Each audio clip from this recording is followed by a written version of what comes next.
نحمده ونصلي على رسوله الكريم اما بعد فاعوذ بالله من الشيطان الرجيم بسم الله الرحمن الرحيم رب اشرح لي صدري ويسر لي امري واحلل عقدة من لساني يفقهوا قولي. رجب کا مہینہ اور اس کی کون سی تاریخ ہے آج؟ 21. تو اس سلسلے میں آئیے آج ہم رجب اور شب معراج کے بارے میں کچھ پڑھتے ہیں. اس مہینے میں کیا ہوتا ہے، کیا کرتے ہیں لوگ؟ کنڈے اور کیا کرتے ہیں؟ روزہ رکھتے ہیں اور ساری رات جاگتے ہیں. اور کیا کرتے ہیں؟ آتش بازی بھی کرتے ہیں، نفل پڑھتے ہیں، قبرستان جاتے ہیں. آپ کو تو بہت معلومات ہے ماشاءاللہ. پوریاں بناتے ہیں، حلوہ پوری، حلوہ کھاتے بھی ہیں، سیر کو بھی جاتے ہیں، کھاتے پیتے بھی ہیں، عبادت بھی کرتے ہیں اور قربانی بھی کرتے ہیں اور مردوں کی عید بھی کہتے ہیں. حضرت امام جعفر کا ختم کرتے ہیں. اور کیا کرتے ہیں؟ بس اتنا کچھ. پورا منتھ روزہ رکھتے ہیں. تو آپ کے ان جوابات سے یہ معلوم ہوتا ہے کہ آپ ماشاءاللہ بہت کچھ جانتے ہیں رجب کے بارے میں پہلے سے ہی. تو کافی ہے اتنا جاننا یا مزید بھی کچھ جاننا چاہیے؟ کیا معلوم اس سے علاوہ بھی کچھ کرنے کا کام ہو. تو بات یہ ہے کہ ضروری نہیں کہ جو کچھ لوگ کرتے ہوں وہ سب ٹھیک ہی ہو اور اس کے پیچھے کوئی دلیل ہی ہو اور وہ دین کا حصہ ہو. بہت سے لوگ بہت کچھ اس لیے کرتے ہیں کہ لوگ کر رہے ہیں، ان کے دائیں بائیں یہ سب کچھ ہو رہا ہے. وہ براہ راست کوئی علم حاصل نہیں کرتے، وہ کسی چیز کو جانتے نہیں، بس سنی سنائی پہ یقین کرتے ہیں. یا پھر کیا کہتے ہیں کہ ہمارے آباء و اجداد یہ سب کیا کرتے تھے اور کیا ہمارے والدین غلط ہو سکتے ہیں. تو بات یہ ہے کہ ضروری نہیں کہ جو کام والدین کرتے ہوں یا جو چیز ہمارے آس پاس ہو رہی ہو یا جسے لوگ بہت اہمیت دے رہے ہوں وہ واقعی بہت اہم ہو. ہمیں دیکھنا یہ ہوگا کہ کوئی بھی کام جو ہم کرتے ہیں اور خاص طور پر جسے عبادت سمجھ کر کرتے ہیں اور جسے خاص اہمیت دیتے ہیں اس کی حقیقت کیا ہے. اس وقت میں رجب اور شب معراج کا پمفلٹ جو اسلام آباد الہدا نے چھاپا ہے اس کو فالو کروں گی، اور آپ لوگ بھی اپنے سامنے ٹیکسٹ کھول سکتے ہیں تاکہ ساتھ ساتھ آپ دیکھتے بھی جائیں جو میں بول رہی ہوں.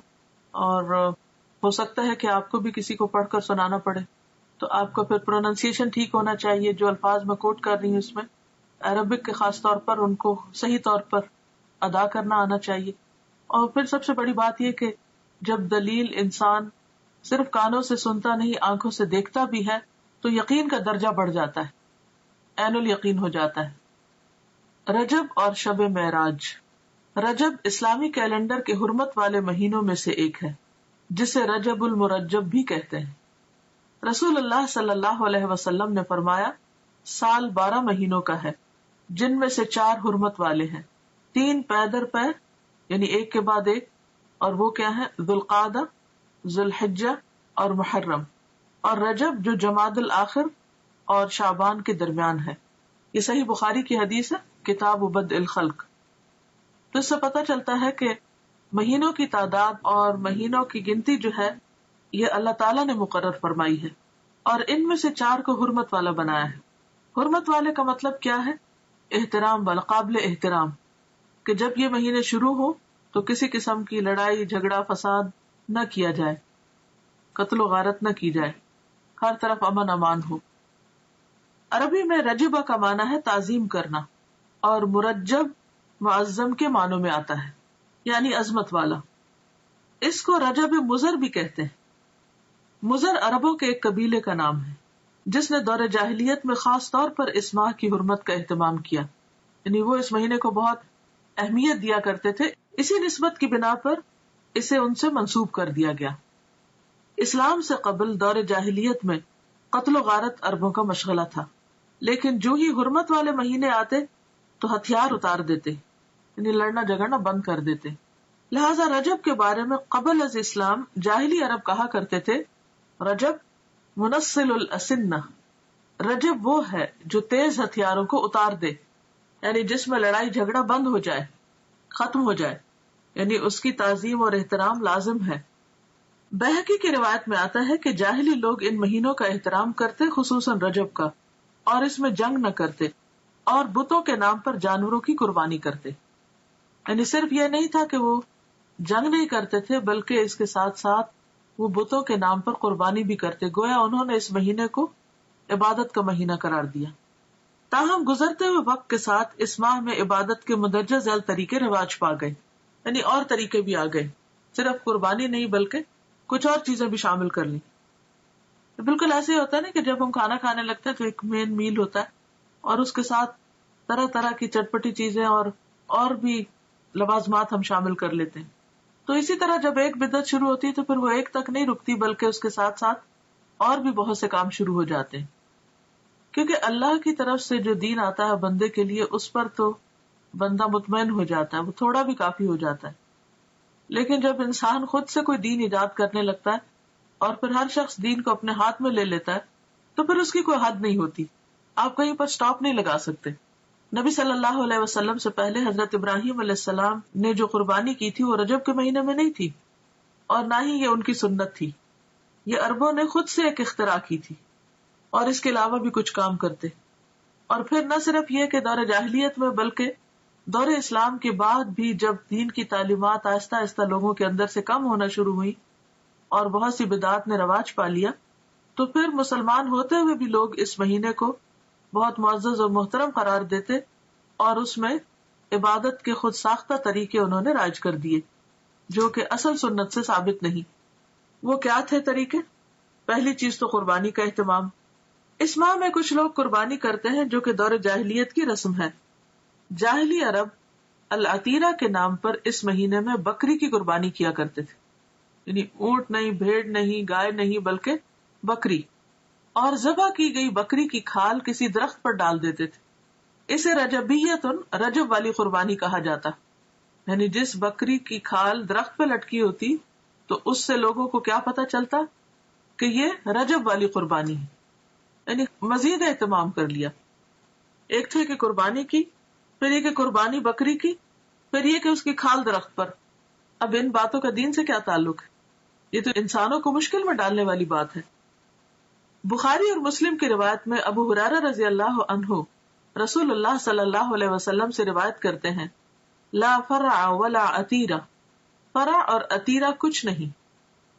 اونٹنی کا پہلا بچہ جو بتوں کے نام پر ذبح کیا جاتا فرع کہلاتا، یعنی عربوں میں صرف عتیرہ نہیں تھی، فرع بھی تھا، اور اس کے علاوہ بھی بحیرہ اور صائبہ اور حام اور وسیلہ جن کا تذکرہ آپ قرآن مجید میں پڑھتے ہیں۔ یہ مختلف طریقے تھے ان کے ہاں بتوں کے نام پر قربان کرنے کے، اور ان سب جاہلی عربوں کے خود ساختہ طریقے تھے، یہ ان کی اپنی اختراعات اور بدعات تھی جو انہوں نے دین کے نام پر، ثواب کے نام پر اور مختلف فائدوں کے خاطر ایجاد کر لیے تھے۔ یہ ابراہیم علیہ السلام کی سنت نہ تھے۔ خصوصی نماز کا اہتمام۔ بعض لوگ اس ماہ میں خصوصی نماز صلاۃ الرغائب پڑھتے ہیں۔ رجب کے پہلے جمعہ کی رات کو 12 رکعات 6 سلام سے پڑھی جاتی، جس میں سورت اخلاص کے بعد ہر رکعت میں 3 مرتبہ سورت القدر پڑھی جاتی ہے۔ یہ بدعت 4 صدی میں شروع ہوئی جس کی کوئی اصلیت نہیں۔ امام ابن تیمیہ لکھتے ہیں کہ تمام علماء نے اجماع کے ساتھ اس نماز کو موضوع یعنی من گھڑت قرار دیا ہے، یعنی اس کی کوئی اصل نہیں ہے دین میں، دین تو مکمل ہو چکا ہے۔ نبی صلی اللہ علیہ وسلم ہر روز تہجد کی نماز پڑھا کرتے تھے، اور اس میں کبھی بھی یہ نہیں ملتا کہ آپ نے کوئی مخصوص سورت ہی پڑھی ہو اور پھر اس میں یہ کہ ہر رکعت میں وہ سورت 3 بار پڑھی ہو، جیسے یہاں پر انہوں نے سورت اخلاص اور اس کے بعد ہر رکعت میں 3 مرتبہ سورت القدر پڑھنے کا لکھا ہے، اور کئی لوگ بڑی پابندی کے ساتھ اس کو پڑھتے بھی ہیں، اور پھر اس کے ساتھ بہت سی من گھڑت قسم کی فضیلتیں اور فائدے بھی منسوب کر دیے گئے ہیں۔ تو اسلام میں اس کی کوئی حقیقت نہیں، نہ قرآن میں اس نماز کا ذکر ہے، نہ نبی صلی اللہ علیہ وسلم نے اس نماز کی تاکید کی ہے یا تلقین، اور نہ ہی اس کا وجود ہے کسی بھی حدیث یا فقہ کی کتاب میں۔ یہ سراسر لوگوں نے خود گھڑ لی۔ عبادت کا صرف وہی طریقہ پسندیدہ ہے، عبادت وہی قابل قبول ہے جو اللہ اور اس کے رسول کی اتھارٹی کے ساتھ ہو، ان کے حکم کے مطابق ہو۔ خود سے عبادت کے طریقے ایجاد کرنا اللہ کی اتھارٹی میں یا اللہ کے حکم میں دخل دینا، اور یہ انتہائی غلط چیز ہے کہ جس کام کے لیے ہم انٹائٹلڈ ہی نہیں، جو ہمارا کام ہی نہیں، اس میں انٹرفیئرنس کیسی؟ عبادت کے طریقے بتانا صرف معبود کا کام ہے، عابد کا کام نہیں. عابد بندہ غلام تو صرف پیروی کرے گا، اطاعت اور فرما برداری کرے گا، وہ خود سے وہ قانون نہیں بنائے گا. تو اس چیز کی کسی کو بھی اجازت نہیں. تو ہم سب کو اس کے بارے میں بے حد محتاط رہنا چاہیے. اور دین کے نام پر، عبادت کے نام پر، ثواب کی خاطر کیا جانے والا کوئی بھی کام جب بھی ہم شروع کریں تو ضرور یہ سوچیں کہ کیا اس کی کوئی دلیل قرآن میں ہے، کیا یہ سنت رسول صلی اللہ علیہ وسلم سے ثابت ہے، کیا یہ اجر جو بتایا جا رہا ہے واقعی حقیقی معنوں میں اس کا کچھ وجود ہے یا صرف ایک جھوٹ گڑھ لیا گیا ہے. اس طرح کی چیزیں دین میں شامل کرنا اور پھر ان کی پابندی کرنا اور ایک خاص رات میں یا خاص دن میں یا خاص طریقے پر، یہ سب چیزیں دین میں دخل اندازی ہے اور یہ ناپسندیدہ ہے. آپ سوچئے کہ اگر آپ مثلاً کہیں پر کوئی قانون بنا رہے ہیں یا پالیسیز بنا رہے ہیں یا کسی بھی قسم کا کوئی ڈسپلن قائم کر رہے ہیں، اور ایک وہ شخص جس کا اس سے کوئی تعلق نہیں معاملے سے، وہ بیچ میں آ کر اپنی ایک کلاس ڈال دے، اپنی طرف سے کوئی چیز لوگوں کو اس کی پابندی کروانا شروع کر دے، تو یہ جرم ہوگا. ایک یہ دوسرے کی ٹیریٹری میں مداخلت ہوگی کہ آپ کو جس کام پہ اپوائنٹ نہیں کیا گیا. یا پھر یہ کہ مثلا اگر کسی کو کسی خاص قانون کی پابندی کروانے کے لیے کہا گیا اور وہ اس قانون کے ساتھ کچھ اور قانون اپنی طرف سے بھی شامل کر دے جس کی اس کو اجازت نہ ہو، اس کے پاس کوئی اتھارٹی نہ ہو، کوئی سند نہ ہو، تو یہ طریقہ انتہائی معیوب ہے. تو دین کے معاملے میں بھی ہمیں نہایت سمجھداری سے کام لینا چاہیے اور دین کو بس اتنا ہی رکھنا چاہیے کہ جتنا وہ ہے یا جتنا ہمیں دے دیا گیا ہے. اگر ہم کچھ چیزیں اپنی طرف سے شامل کریں گے تو ایسا کرنا دین کو بوجھل بنانا ہوگا، مشکل بنانا ہوگا اور لوگوں کے لیے زندگی کو دوبر کرنے کے مترادف ہوگا. اور یہ انتہائی ناپسندیدہ بات ہے، کیونکہ ہمارے لیے اتنا ہی دین کافی ہے جتنا ہمیں اللہ اور اس کے رسول صلی اللہ علیہ وسلم نے دے دیا. اس کی پابندی بھی ہم پہ بڑی بھاری ہوتی ہے. کہاں یہ کہ ہم ایکسٹرا چیزیں شروع کر دیں. پھر عمرہ کا اہتمام. لوگ اس ماہ میں خصوصی طور پر عمرہ کا اہتمام بھی کرتے ہیں، جبکہ قرآن اور حدیث سے اس بات کا کوئی ثبوت نہیں ملتا کہ آپ صلی اللہ علیہ وسلم نے اس ماہ میں عمرہ ادا کیا ہو. بلکہ حضرت عائشہ رضی اللہ تعالی عنہا نے ایک موقع پر اس کی تردید بھی کی ہے. عروہ بن زبیر سے روایت ہے کہ میں نے عائشہ رضی اللہ تعالی عنہا سے اس کے بارے میں پوچھا تو فرمایا، ما اعتمر رسول اللہ صلی اللہ علیہ وسلم فی رجب قط. صحیح بخاری. رسول اللہ صلی اللہ علیہ وسلم نے رجب میں کبھی بھی عمرہ ادا نہ فرمایا. تو اس لیے اگر کوئی ویسے اپنے عمرہ ٹرپ پہ جا رہا ہے تو ضرور جائے، نیکی کا کام ہے، لیکن خاص طور پر رجب کے مہینے کو مخصوص کرنا اور پھر سال بھر انتظار کرنا کہ رجب آئے گا تو ہم پھر عمرہ کرنے جائیں گے، یہ غلط بات ہوگی. یا یہ سوچ کر کہ یہ نبی صلی اللہ علیہ وسلم کی سنت کی پیروی ہے تو یہ بھی غلط ہوگا. یعنی رجب میں عمرہ کرنا منع نہیں، لیکن یہ سوچ کے کرنا کہ اس میں اجر زیادہ ہے یا یہ نبی صلی اللہ علیہ وسلم کا طریقہ ہے تو یہ بات غلط ہوگی، ناپسندیدہ ہوگی. تو اس سے بچنا چاہیے. پھر وہ عمرہ نہیں رہے گا، بدعت کا ایک کام ہو جائے گا جس پر انسان کی پوچھ ہو سکتی ہے. کیونکہ حدیث میں صاف طور پر آتا ہے نا کہ کل محدثۃ بدعہ، ہر نئی ایجاد کی ہوئی چیز بدعت ہوتی ہے. وکل بدعۃ ضلالہ، اور ہر بدعت گمراہی ہے. وکل ضلالۃ فی النار، اور ہر گمراہی آگ کی طرف لے جاتی ہے.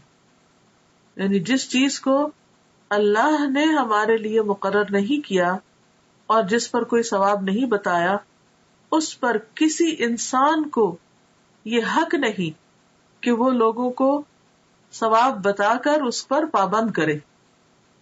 پھر روزوں کا اہتمام. بعض لوگ اس ماہ میں خصوصی روزوں کا اہتمام کرتے ہیں. صحیح روایات سے پتہ چلتا ہے کہ آپ نے کبھی مسلسل 3 ماہ رجب، شعبان اور رمضان روزے نہ رکھے اور نہ اس کی تاکید کی. شعبان اور رمضان کا تو ملتا لیکن رجب کو آپ نے ساتھ نہیں ملایا. بعض لوگ 27 رجب کا روزہ رکھتے ہیں اور اس روزے کو عام دنوں کے روزوں سے افضل سمجھتے ہیں. یعنی خاص طور پر 27 تاریخ کے روزے کا اہتمام، یہ بھی درست نہیں. متعدد احادیث سے نبی کریم صلی اللہ علیہ وسلم کا مخصوص دنوں یا تاریخوں میں نفلی روزوں کا اہتمام کرنا ثابت ہے. یعنی ایسا نہیں کہ کوئی دن اور مقرر نہیں، اور دن ہے مقرر، لیکن وہ آپ صلی اللہ علیہ وسلم نے خود کیے ہیں. آپ کے بعد کسی اور کو اجازت نہیں کہ وہ لوگوں کے لیے دن مخصوص کر دے کہ اس دن لازمی روزہ رکھنا ہوگا اور اس کا ثواب زیادہ ہوگا۔ متعدد احادیث سے نبی کریم صلی اللہ علیہ وسلم کا مخصوص دنوں یا تاریخوں میں نفلی روزوں کا اہتمام کرنا ثابت ہے، جیسا کہ ایام 20 میں ہر قمری مہینے کی 13، 14، 15 تاریخ، 20 ان کو اس لیے کہتے ہیں کہ یہ چاند کی وہ راتیں ہوتی ہیں جس میں ہر طرف چاندنی پھیلی بھی ہوتی ہے اور ہر چیز سفید نظر آتی ہے ایک طرح سے، تو 20 جو ہے ابیض سے، یا ہر سوموار اور جمعرات کو، یہ بھی مسنون ہے کیونکہ آپ نے اس کا اہتمام کیا۔ ذوالحجہ کے ابتدائی عشرے میں پہلے 10 دن یعنی 9، 10 محرم کو ابتدائی عشرے میں، یعنی اس کا مطلب نہیں کہ 10 تاریخ تک، 10ویں تاریخ کو تو عید ہوتی ہے، یعنی 9 تاریخ تک مراد ہے، 9، 10 محرم کو، یا پھر کثرت سے ماہ شعبان میں، ان تمام کے بارے میں صحیح اور مستند احادیث ملتی ہیں، لیکن 27 رجب کے روزے کے بارے میں کوئی روایت نہیں ہے۔ لہٰذا اگر کوئی خصوصی طور پر اس دن کا روزہ رکھتا ہو تو اس کا روزہ تو ہو سکتا ہے، مگر یہ عمل مسنون نہیں ہوگا بلکہ بدعت شمار ہوگا۔ قرآن کریم میں ارشاد ربانی ہے، یا ایھا الذین آمنوا لا تقدموا بین یدی اللہ ورسولہ، الحجرات آیت 1۔ اے لوگو جو ایمان لائے ہو، اللہ اور اس کے رسول سے آگے نہ بڑھو۔ عمر رضی اللہ عنہ اس ماہ میں نہ صرف یہ کہ روزہ رکھنے سے منع کیا کرتے تھے، بلکہ لوگوں کے ہاتھوں پر ہاتھ مار کر مجبور کرتے کہ وہ روزہ توڑ دیں، کیونکہ ماہ رجب کی تعظیم اور اس میں روزہ رکھنا دور جاہلیت کی رسم تھی۔ یہ مصنف ابن ابی شیبہ کی روایت ہے۔ اور ایسا کیوں کرتے تھے؟ کیونکہ قرآن پاک کا یہ حکم ان کے سامنے تھا کہ لوگوں اللہ رسول سے آگے مت جاؤ، یعنی جو کام انہوں نے نہیں بتایا وہ تم اپنے ہاتھ میں نہ لو اور ان سے بڑے بننے کی کوشش نہ کرو، کیونکہ عموماً حکم چلانے والے ایک طرح سے اپنی بڑائی کا اظہار کر رہے ہوتے ہیں۔ البتہ اگر کوئی شخص بطور عادت ہر ماہ چاند کی 13، 14 اور 15 تاریخ یا پیر اور جمعرات کو رکھتا ہو تو اس ماہ میں بھی رکھ سکتا ہے، یعنی اگر 27 رجب پیر کو آ رہی ہے اور اس کی پہلے سے عادت ہے ہر پیر کو روزہ رکھنے کی، تو ایسا شخص روزہ رکھ سکتا ہے۔ 22 رجب کو لوگ کیا کرتے ہیں؟ کنڈوں کا اہتمام کرتے ہیں۔ 22 رجب کے کنڈوں کا اہتمام بھی بر صغیر میں عام ہے۔ 22 رجب کو کنڈے بھرنا بطور رسم رواج پا چکا ہے، یعنی اس کا رواج عام ہو چکا ہے۔ اس رسم میں کسی منت کے پورا ہونے پر حلوہ پوری اور کھیر وغیرہ پکائی جاتی ہے۔ تاریخ کے مطالعہ سے یہ بات سامنے آتی ہے کہ اس رسم کی ابتدا 1906 یعنی 1906 میں امیر مینائی کے خاندان سے ہوئی، جو ہندوستان کے شہر سے تعلق رکھتا تھا۔ اس رسم کا مقصد امام جعفر کی روح کو ایصال ثواب تھا، حالانکہ اس بات کا تعین نہیں ہو سکا کہ مذکورہ امام کی پیدائش یا وفات ماہ رجب میں ہوئی تھی۔ کوئی بھی نہیں جانتا کہ واقعی امام جعفر اس مہینے میں پیدا ہوئے یا ان کی وفات ہوئی، لیکن اس رسم کو جو کہ تقریباً 100 سال پہلے شروع ہوئی، امام جعفر سے منسوب کر دیا گیا۔ تو اس سے یہ بھی پتہ چلتا ہے کہ اس کا آغاز نبی صلی اللہ علیہ وسلم نے نہیں کیا، یہ چیز اصل دین میں نہیں۔ اسلام میں کسی بھی برگزیدہ شخصیت کی پیدائش کے دن خوشی منانے یا خصوصی صدقہ و خیرات کی کوئی گنجائش نہیں ہے، یعنی کسی بھی انسان کے حوالے سے کوئی دن منانا اسلامی روایت نہیں ہے، مثلا برتھ ڈے منانا یا برسی منانا یا انہی خاص دنوں پر کوئی صدقہ خیرات کرنا، یہ سب چیزیں بعد کی پیداوار ہیں۔ صحابہ کرام ان چیزوں سے بہت آگے تھے، ان کی زندگیوں میں ایسی مصروفیات نہیں تھی، اسی وجہ سے انہوں نے بڑے بڑے کام کیے، دین کی بڑی خدمت کی۔ آج ہم میں سے اکثر لوگ وقت کی کمی کا شکایت کرتے ہیں کہ وقت نہیں ہے، تو اس کی بھی اصل وجہ کیا ہے؟ اس کی بنیادی وجہ ہمارا غیر ضروری، غیر متعلق چیزوں میں اپنا وقت لگانا ہے یا اپنا مال لگانا ہے۔ جہاں صدقہ کی ضرورت ہوتی ہے وہاں ہم صدقہ نہیں کرتے، بھوکے کو کھانا نہیں کھلاتے، یتیم کی پرورش سے جی چراتے ہیں۔ اسی طرح دین کے کام، تبلیغ کے کاموں میں خرچ کرنا تو ہمارے ذہن میں ہی نہیں ہوتا، یا اس کو تو ہم صدقہ خیرات میں شامل ہی نہیں کرتے، یا صدقہ جاریہ کے کام یا پروجیکٹس جو ہیں وہ نظر انداز کیے رکھتے ہیں۔ یعنی اوور آل جو امت کی حالت، اسی وجہ سے ہماری حالت دیکھنے کے قابل ہے۔ لیکن پھر ہمارا مال کہاں جاتا ہے؟ یا تو وہ شادی کی بڑی بڑی تقریبات میں صرف ہو جاتا ہے، یا پھر وہ وفات کے موقع سے متعلق بہت سے جو رسم و رواج ہم لوگوں نے عام کر رکھے ہیں ان میں خرچ ہو جاتا ہے، یا پھر اسی قسم کے نظر اور منت ہے جس کا اسلام میں کوئی بھی تصور نہیں، کوئی اس کی اوریجن نہیں، ان میں خرچ ہو جاتے ہیں. یہ قول ہے کہ البدعۃ تمیت السنہ، بدعت جو ہے وہ سنت کو ختم کر دیتی ہے، سنت کی موت ہے. یعنی کوئی بھی سنت رواج نہیں پا سکتی اگر کہیں پر بدعت چھائی ہوئی ہو.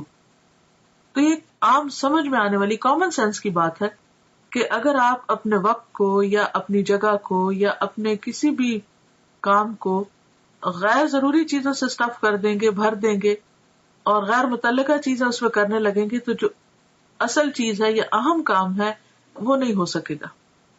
مثلاً اگر اپنے اہم وقت میں، پرائم ٹائم میں آپ فضول باتیں کرتے رہیں، ادھر ادھر گھومتے پھرتے رہیں، تو آپ کا نماز کا وقت نکل جائے گا. اسی طرح اگر آپ اپنے صدقہ خیرات کو غیر ضروری چیزوں پر لگا دیں گے تو ضروری چیزوں پر خرچ کرنے کے لیے آپ کے پاس مال نہیں رہے گا. اسی طرح اگر آپ کی دلچسپیاں صرف انٹرٹینمنٹ میں لگ گئی تو آپ کے پاس وقت نہیں رہے گا کہ آپ کوئی سنجیدہ کام کر سکیں. تو بات یہ ہے کہ اسلام میں کسی بھی برگزیدہ شخصیت کی پیدائش کے دن خوشی منانے یا خصوصی صدقہ خیرات کی کوئی گنجائش نہیں ہے. علاوہ ازیں کنڈوں کا نہ قرآن و سنت میں ذکر ہے، نہ ہی صحابہ کرام، تابعین یا تبع تابعین کے زمانے میں اس کا کوئی ثبوت ملتا ہے. یعنی ان لوگوں کے ہاں اس کا کوئی کانسیپٹ ہے ہی نہیں. تو جو چیز قرآن و سنت سے ثابت نہیں، اس کے کرنے پر کوئی اجر و ثواب بھی نہیں. اور اگر ہم بعد میں کوئی ایسی چیز ایجاد کرتے ہیں اور اجر و ثواب کی نیت سے کرتے ہیں تو وہ بدعت میں شمار ہوگا، اس کے فائدے کی بجائے گناہ ہوگا. لہٰذا ایسی چیزوں سے بچنا ضروری ہے. اصل دین کیا ہے؟ ہمارے ذہن میں واضح ہونا چاہیے کہ اصل دین کیا ہے. اصل دین وہ ہے جو اللہ تعالیٰ نے محمد صلی اللہ علیہ وسلم کے ذریعے ہم تک پہنچایا. یعنی دین اللہ کی اطاعت و فرمانبرداری، اس کے احکامات کے آگے سر تسلیم خم کرنے اور محمد صلی اللہ علیہ وسلم کی سنت پر عمل کرنے کا نام ہے. ارشاد ربانی ہے، الیوم اکملت لکم دینکم واتممت علیکم نعمتی ورضیت لکم الاسلام دینا. المائدہ 3. آج میں نے تمہارے لیے تمہارا دین مکمل کر دیا اور تم پر اپنی نعمت تمام کر دی اور تمہارے لیے دین اسلام کو پسند کر لیا. لہذا کوئی بھی ایسا کام جو آپ صلی اللہ علیہ وسلم نے نہ کیا اور نہ ہی اس کا حکم دیا، اسے دین کا حصہ سمجھتے ہوئے ادا کرنا اور پھر اس پر اجر و ثواب کی توقع رکھنا بدعت ہے. نبی کریم صلی اللہ علیہ وسلم کا ارشاد ہے، کل محدثۃ بدعہ وکل بدعۃ ضلالہ وکل ضلالۃ فی النار. بے شک ہر نئی بات بدعت ہے اور ہر بدعت گمراہی ہے اور ہر گمراہی آگ میں لے جانے والی ہے. بدعتی کے بارے میں رسول اللہ صلی اللہ علیہ وسلم کا ارشاد مبارک ہے کہ اللہ تعالیٰ بدعتی کی توبہ قبول نہیں کرتا جب تک کہ وہ بدعت ترک نہیں کرتا. یہ صحیح حدیث ہے ترغیب و ترہیب کی. یعنی ایسے شخص کی توبہ بھی قبول نہیں ہوتی جو ان چیزوں کو چھوڑتا نہیں جو دین کے نام پر اس نے خود ایجاد کر لی یا نبی صلی اللہ علیہ وسلم کے بعد اگر کسی نے ایجاد کی اور وہ ان کی پیروی اور پابندی کر رہا ہے. آپ صلی اللہ علیہ وسلم نے فرمایا، میں اپنے حوض پر تم سے پہلے موجود ہوں گا اور تم میں سے کچھ لوگ میرے سامنے لائے جائیں گے، پھر انہیں میرے سامنے سے ہٹا دیا جائے گا تو میں کہوں گا کہ اے میرے رب، یہ میرے ساتھی ہیں. لیکن مجھ سے کہا جائے گا کہ آپ نہیں جانتے انہوں نے آپ کے بعد کیا کیا نئی چیزیں ایجاد کر لی تھی. یہ صحیح بخاری کی روایت ہے. تو اس سے آپ اندازہ لگائیں کہ اگر کوئی شخص دین میں نئے طریقے ایجاد کرتا ہے اور ان کی پابندی کرتا ہے اور ان کو فرض کے درجے پر لے آتا ہے تو قیامت کے دن ایسے شخص کو نبی صلی اللہ علیہ وسلم کے حوض سے پانی نصیب نہ ہوگا اور آپ اس شخص سے خفا ہوں گے کیونکہ اس نے دین کو اپنے ہاتھ میں لے لیا. لہٰذا ایسے تمام طریقوں اور کاموں سے بچنے کی ضرورت ہے جو دین کے نام پر آپ کے بعد ایجاد کر لیے گئے ہوں، کیونکہ آپ صلی اللہ علیہ وسلم نے فرمایا، من احدث فی امرنا ھذا ما لیس منہ فہو رد. صحیح بخاری. جس نے ہمارے اس دین میں کوئی ایسی چیز ایجاد کی جو اس میں سے نہ ہو تو وہ مردود ہے، یعنی ریجیکٹڈ ہے، قابل قبول نہیں. اسی طرح یہ ہے کہ بعض لوگ 27 رجب کی شب کو عبادت کا اہتمام کرتے ہیں، تو اس کے بارے میں دین کا حکم کیا ہے؟ دیگر بدعات کے علاوہ 27 رجب کو رات جاگ کر عبادت کرنے اور دن کو روزہ رکھنے کو بھی بہت اہمیت دی جاتی ہے اور اس کی نسبت واقعہ معراج سے کی جاتی ہے. حالانکہ نبی کریم صلی اللہ علیہ وسلم نے اپنی حیات مبارکہ میں واقع معراج کے بعد اس رات کسی خصوصی عبادت کا نہ تو اہتمام کیا اور نہ ہی نبی کریم صلی اللہ علیہ وسلم کا کوئی قول یا عمل 27 رجب کی شب خصوصی عبادت کے بارے میں ہے. یعنی یہ سب کچھ سیلف کریٹڈ ہے. نہ تو آپ نے ایسی کوئی عبادت کی اس رات، نہ صحابہ نے روزہ رکھا، اور نہ ہی آپ نے کوئی ایسا حکم دیا. آپ کے جانثار صحابہ کرام یا ازواج مطہرات میں سے بھی کسی نے اس کا اہتمام نہیں کیا. لہٰذا ایسے تمام طریقوں اور کاموں سے بچنے کی ضرورت ہے جو دین کے نام پر نبی کریم صلی اللہ علیہ وسلم کے بعد ایجاد کر لیے گئے ہوں. یعنی اپنی طرف سے کسی چیز کی پابندی نہ اپنے اوپر اس طرح فرض کے درجے میں کرنی چاہیے اور نہ ہی کسی اور کو اس کا پابند کرنا چاہیے. واقعہ معراج کے ظہور کی